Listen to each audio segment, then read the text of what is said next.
এখানে এতটা সুগন্ধি আছে যে সুগন্ধির সাথে আমি দুনিয়ার কোন সুগন্ধির মিল পাই না।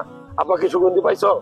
এই দেখেন, বলা হয় আমরা যতটুকু জানি, নবীজি যখন এদিকে যাচ্ছিল যুদ্ধের একটা পর্যায়ে, তখন তার দন্ত মোবারক শহীদ হয়ে গেছে, রক্ত বেরোচ্ছিল, এইখানে হাত রাখছিল, এখান থেকে আংটিটা পরে যায় নিচে, কিন্তু এই জায়গাটা গর্ত হয়ে এদিকে ঢুকে গেছিল আংটিটা, যেন শত্রু পক্ষে যেন না দেখতে পারে। এটা অটোমেটিক আল্লাহ প্রদত্ত, বুঝে যান।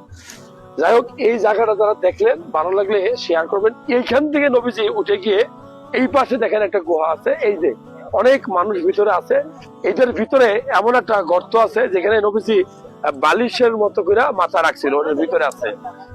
ওই জায়গাটা আমরা আমাদের ভিডিওতে দেখাইছি, আমরা দেখতে পারবেন। তো ওই জায়গাটা এমন ভাবে রাখছে যে মনে হচ্ছে যে বালিশের ভিতরে সব পাথর যেরকম শক্ত হয়, ওই জায়গাটা তো শক্ত না, নরম। তো ওইখানেও সুগন্ধি আছে।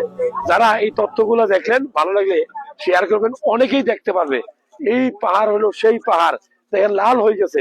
নবীজি যখন আঘাত পাইছিল তখন পাহাড় কান্না করছিল, কান্নায় লাল হয়ে গেছিল।